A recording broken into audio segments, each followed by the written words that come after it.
So today we have a team. This is the first team I've put together. I'll go through all the players, some players that I am considering that I've missed out, but yeah, not everyone can fit in. Lots of overpriced players this year, but a lot of good options as well. So yeah, it works out really well. It should be an interesting year. Before I get stuck into the team, we have a Discord community. The link is in the description. So yeah, we have a bit of fun there. Right now we're talking about, if you like talking about NBA, BBL, NFL, all that sort of stuff, we have that discussion on the Discord, as well as, post your teams on Supercoach. We play Among Us together. We were playing chess the other night, play League of Legends, COD, whatever. So yeah, so we have lots of good users in the Discord, so feel free to join. Now onto the team. So I will start off in the defense as usual. These are the four defenders I really like this year for a number of reasons. So Jake Lloyd, I didn't start with Jake Lloyd last year, or in 2020. It was very, very bad. If we didn't get extra trades, I wouldn't have got him in. But he is probably overpriced, but he's so reliable, so durable, so hard to trade in. So for that reason, he's a D1. Pay a little bit overs, just so you don't have to worry about trying to get him in. But yeah, didn't go below 110, I think, all last year except for round one, something like that, something ridiculous. So just, so consistent. Rory Laird, I assume, plays more midfield time this year. Still will play a bit in defence, but he'll get enough mid minutes because he's too good not to use there. Nick certainly likes him in the midfield, so 564k. If he played full-time midfielder, he would have been upwards of 600k, so potentially underpriced here. I like Rory Laird, durable, reliable, been a Supercoach relevant player for years now, so still in a really solid age bracket, I think 26, 27, so yeah, fantastic pick, I think. Lockie Whitfield, another guy, he's been doing this for years, being a good scorer for us. Just because his endurance is so far beyond just about everyone else in the league. Not many can go with him. So for that reason, he can just run all around the ground, and players can't keep up with him, and he can get the ball a lot. And he's a really efficient user of the ball, likes to kick the ball as well. So it doesn't really matter where he plays, wing, half forward, half back. Whitfield's been a great option for us. Because of his frame, he can cop a few knocks, which causes him to break his collarbone. Kind of unfortunate incidents, but it's happened a few times. He gets knocked out sometimes, so maybe too courageous for his own good. But at 560k, I think you have to start him because he'll hurt you really bad, like he has in previous years if you didn't start him. Although he has gotten injured, but he just gets off to hot starts. Now Luke McDonald, I really like Luke McDonald. So this is kind of a breakout pick. He was a premium for half a year in 2020, and that's when he settled in defence. I'm going to do a full video on him. I've listened to a few interviews on him, watched him a fair bit last year, on the back end of the year.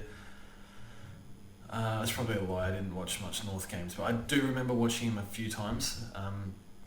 And yeah, really controls, he's the general in that defence now, so they want the ball in his hands. He exits the ball out of defence a hell of a lot. He can take some intercept marks, which is good, so he actually reads the play really well. I can't remember if he takes kick-ins or not. But yeah, and sort of gets involved in chains in defence a fair bit. So I like Luke McDonald a lot as a pick, and I think trying to get a read on him mentally, if that makes sense. He's fully invested in North. He's driving standards at North. It's that sort of stuff. That's sort of what I've been listening to when he speaks on radio. So speak about him more in the future, but I really like Luke McDonald. I think he's got it to be a Supercoach premium defender, and we've already seen it for half a year. So Lockie Jones, Will Gould, I think they're both ready to play, just a matter if they get selected or not. And then I noticed Rory Thompson, he's done his ACL at the beginning of last year, I think, so he might play for the Suns, 123k. Thought he was a solid defender, but obviously not going to score too much, but for rookie price, don't see anything too wrong with it. And McLennan, not really sure. So on the bench, I've mostly gone for guys that I think are ready to play, or have been drafted in previous years and extra year in the system.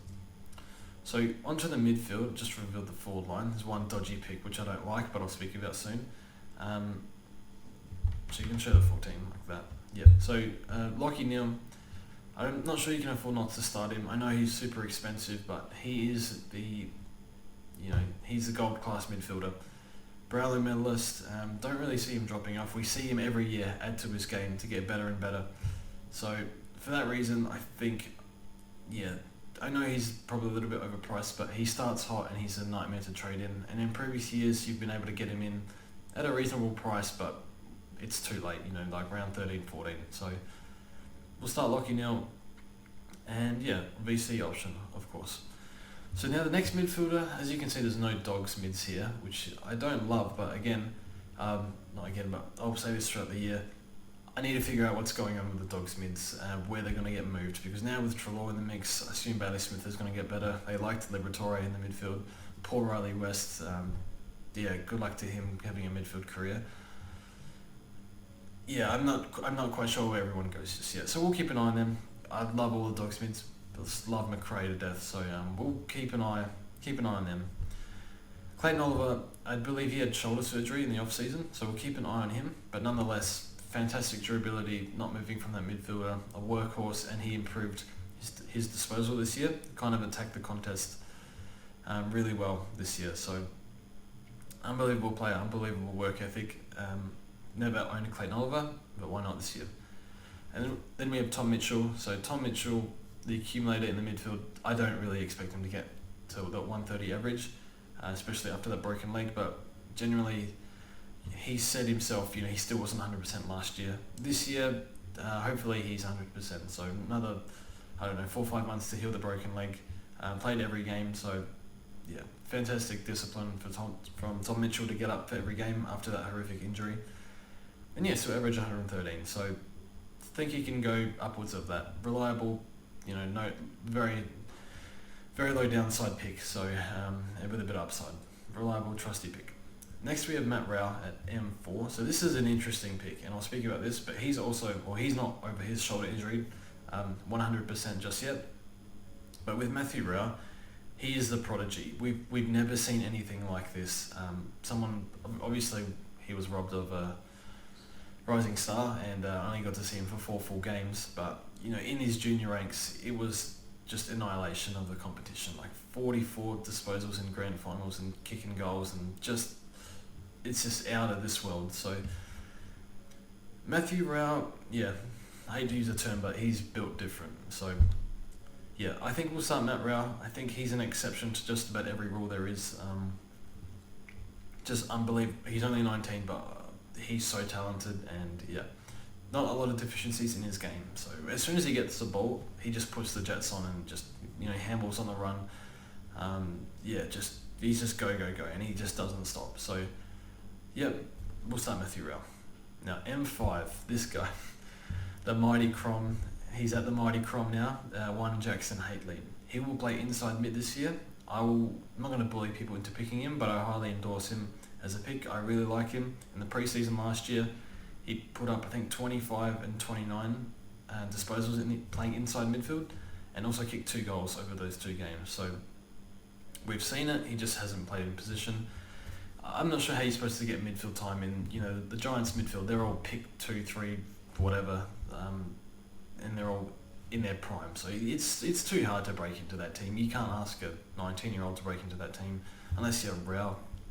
Even like Tom Green was struggling to hold his spot. So now he's going to get that midfield opportunity, and I believe he has the game for it. He has the height for it. I think he needs to play because the Crows don't have a match-up for 190cm mids. Now they do. So it's probably in his contract as well. That's why he came over. So watch him over the preseason, but big fan of Jackson Haitley. Pick 14 in a super draft. And look, the rookies, I'm not too sure yet. I did follow the draft quite heavily this year. Took a really keen interest in it, and I haven't in previous years, so I think that's going to hold me in better stead for rookies. Will Phillips, Tom Power, Sam Berry, these guys all put up pretty big numbers in the NAB League, I think, and also Power was SNFL and Berry was, I think he was NAB League, I'm not sure, he's Victorian though. So Power put up huge numbers in the SNFL. We'll see if these guys play or not. I assume Phillips will play North need to play youth, obviously, and he's ready to go. I think they're all ready to go in terms of body-wise. It's just, is there a spot for them? And then the bench, Kemp, I've heard big things out of Carlton supporters from him, but don't know a lot about him. Rantel, been in the system a year, don't know if he plays. And Collier Dawkins is ready to go. He's been ready to go for a while, just hasn't got the opportunity. So yeah, rookies, we'll worry about them after, but sort of understand. I think this year we're going to look at draft profiles a lot more for these rookies. I know you might know Nightmare from YouTube or AFL Draft Expert. I get most of my information from rookies or from the draft from him because he's been doing it for 10 years. So highly recommend him. But yeah, he'll hold us in good stead for rookie information. And now the Ruckman, so Gorn and Grundy, they're the same price collectively, the 1.4 mil as previous years. I don't see why not. Bruce is 300k. Yeah, not interested. I googled Bruce injury. I think he had hip, Achilles, something else, all in the 1 year playing VFL. So yeah, not too confident in Bruce. Also has Mumford still on the list, so don't know if we'll play every game, but yeah. So we'll keep an eye on that, but probably not. Bruce is ruck only, unfortunately. Now the forward line. I want to go light in the forward line because I think there's a lot of good upgrade targets. Obviously, no Patrick Dangerfield could be a problem. But yeah, Father Time undefeated. I know he's a great player in the home and away season, but not sure I want to start him. I think I can get him cheaper. And I don't think he's going to hurt you if you don't start him too badly because, he's 30 now, plays a very contested game, and Chris Scott has this sick obsession with playing him forward that's cost them countless finals, 3 or 4 finals now. But yeah, he likes to play him forward, and yeah, there'll be games where he doesn't score well, but there will be massive games from Patrick Dangerfield. So yeah, he's getting older. I don't see him, he's slowly declined every year. You can pick him. I think he's a perfectly fine pick. I'd love to get him in if I can, but it's just about balance right now, so I can't really fit him in at the moment, but yeah, definitely might find a way, but don't think it will hurt you too badly. Have Dunkley and Marshall. Dunkley, probably my favourite player, so just have to start him. I don't care where he plays. If he plays forward, he somehow finds a way to average 100 like he did this year. If he plays midfield, then he'll go absolutely nuts, and you're kind of screwed if you don't have him. So we'll see how it goes. I think kind of glad he didn't go to Essendon. Would have been good for Supercoach, but I am worried about Essendon's prospects as a club in the short term. But yeah, I think he could have made a huge difference to that franchise, and I would have traded 2 top 10 picks for him, but that's just me. I rang up Trade Radio and they thought I was pretty stupid suggesting that, but that's fine. Ron Marshall, again, kind of similar to Dunkley in the fact, well, first of all, he provides ruck cover, which is great, but with Marshall, if Ryder goes down at some point, he's going to start averaging 120, 125, which he did before in last year, I think, in 2019. Maybe a little bit less than that, but he improved as the season went on. So, not saying that will happen, but you're going to need him if it does happen, and if he shares the ruck load, well, he's already averaged low 100, so that's perfectly fine with me. There's a lot of value in this pick, and there's upside, so... And I think the Saints will go really well this year. I think they can make top 4, but we'll see. Now, F3, I hate this pick, but I just had 200k left over, or 280k, and I was trying to fit somebody in. I couldn't get Buddy Franklin, but I don't want him anyway, so I think he's, I think he's like 300k, so don't think I'll pick Danaher, but he's only 230k, so he's basically a rookie that's expensive, so I'm not expecting much from him, but being the top team, if he can average 70, 65, if he gets his body right, Brisbane have been pretty good at that. We'll see. Yeah, don't want to pick Danaher. Makes me feel sick looking at that pick because of his injuries, but 230k, we'll see. I've Cockatoo, he's injury prone as hell, so probably not going to pick him, but just filler at the moment. Bergman, I think, has been in the system for a year, so we'll keep an eye on Bergman. James Rowe, I think, is a lock, so he'll play for the Crows, I think, because the Crows small forwards have been suspect the past few years, and Tyson Stengel has been doing crack or something, so he's not playing anytime soon. But yeah, and then on the bench, how good's this? We get a McRae in the forward line, but it is Finley McRae, so similar to his brother, very similar to his brother in how they played.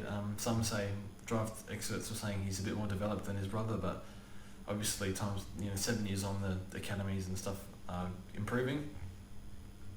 or the under-18s, whatever it is that they do, the programs. And then Mark Hutchings up forward. So I don't know if he actually plays or not. Might throw him on the field. But yeah, 150k, I assume that's reasonable given he's been injured. So that is the team. Lots to think about. So lots of content coming up. I hope you guys like it. If you don't like it, that's fine. I think it's good, but we'll see.